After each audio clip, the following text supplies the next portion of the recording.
బస్టాండ్లలో కనీస సౌకర్యాలు కల్పించడమే లక్ష్యంగా పరిశీలన చేస్తున్నట్టు ఏలూరు జిల్లా కలెక్టర్ వెట్రిసెల్వి స్పష్టం చేశారు.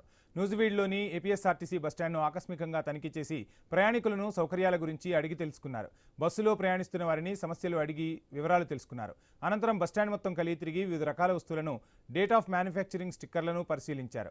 బస్టాండ్ ప్రాంగణంలో టాయిలెట్లను, ప్రాంగణం మొత్తాన్ని పరిశీలించి హైదరాబాద్ బుకింగ్ కౌంటర్ వద్ద కంప్యూటర్ పనిచేయకపోవడంపై అసహనం వ్యక్తం చేశారు. బస్టాండ్ ఆవరణ మొత్తం సీసీ కెమెరాలు పెట్టాలని, దాని కనెక్షన్ను పట్టణ పోలీస్ స్టేషన్కు ఇవ్వాలని సూచించారు.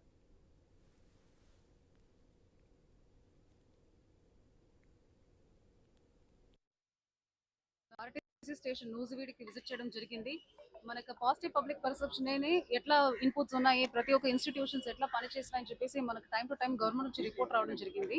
సో దాని వరకు ఇప్పుడు చూసుకుంటే అరౌండ్ 18,000 మెంబర్స్ ఒక రోజు మొత్తం ఫుట్ఫాల్ ఈ స్టేషన్ లో ఉన్నాయి. కాబట్టి ఇమీడియట్ గా మేము చేయవలసిన డ్రింకింగ్ వాటర్ కానీ, టాయిలెట్ ప్రపోజల్స్ కూడా ఉన్నది ఇప్పటికి సరిపోతుంది, కానీ ఇంకా మనకు స్కోప్ ఉన్నాయి. కాబట్టి కొత్త టాయిలెట్ ప్రపోజల్స్ కూడా పంపడం చేయడం జరిగింది. అది కాకుండా పబ్లిక్ సేఫ్టీ కోసం కొన్ని సీసీ కెమెరాలు ఉన్నాయి, అవి రిపేర్ చేసుకోవడం అవసరం ఉంది. అది కూడా వాళ్ళకి ఇన్స్ట్రక్షన్స్ ఇవ్వడం జరిగింది.